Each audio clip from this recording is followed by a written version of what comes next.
ஓணம் ஸ்பெஷலாக நாம் இன்றைக்கி பார்க்க போகிறது பலாப்பழத்தை வச்சு ஒரு அருமையான சக்க பிரதமன். வாங்க எப்படி செய்யலான்னு பார்க்கலாம். இந்த சக்க பிரதமன் செய்கிறதுக்காக 10 பலாச்சுளையை கொட்டையை எடுத்துட்டு மிக்சி ஜாரில் சேர்த்து இது மாதிரி பேஸ்ட் பண்ணி எடுத்துக்கலாம்.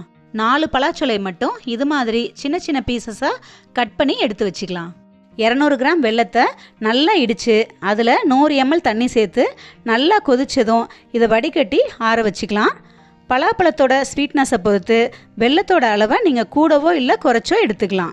கடாயில் 1 டேபிள் ஸ்பூன் நெய் ஊற்றி சூடானதும் பல்லாக கட் பண்ணி வச்சுருக்கிற தேங்காவை சேர்த்து கொஞ்சம் செவந்ததும் அதுலேயே 10 முந்திரியையும் சேர்த்து நல்லா செவக்க வறுத்து தனியாக எடுத்து வச்சுக்கலாம்.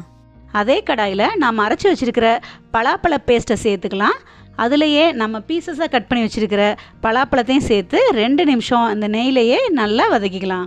பலாப்பழத்தோட பச்சை வாசனை போனதும் நாம் வடிகட்டி எடுத்து வச்சுருக்கிற வெள்ளை கரைசலை சேர்த்துக்கலாம். இதை நல்லா கலந்து விட்டுட்டு ஒரு 2-3 நிமிஷம் நல்லா கொதிக்க விடலாம். ஒரு முழு தேங்காயிலேருந்து பால் எடுத்து திக்கான முதல் பாலும் கொஞ்சம் தண்ணி சேர்த்து 2வது பாலும் எடுத்து வச்சுருக்கிறோம். அதில் தண்ணியாக இருக்கிற 2வது பாலை இந்த ஸ்டேஜில் ஆட் பண்ணிக்கலாம். இதை மீடியம் ஃப்ளேம்லேயே வச்சு ஒரு 5 நிமிஷம் கொதிக்க வச்சுக்கலாம். கடைசியாக திக்கான முதல் தேங்காய் பாலையும் சேர்த்து அதுலேயே 1 டீஸ்பூன் ஏலக்காய் தூள், 1 டீஸ்பூன் சுக்குத்தூள், நம்ம நெய்யில் வறுத்து வச்சுருக்கிற தேங்காய் முந்திரியையும் சேர்த்து இதை நல்லா கலந்து விட்டு கொதி வர்றதுக்கு முன்னாடி ஒரு சூடு வந்த உடனே ஸ்டவ்வை ஆஃப் பண்ணி இறக்குனா சுவையான சக்க பிரதமன் ரெடி.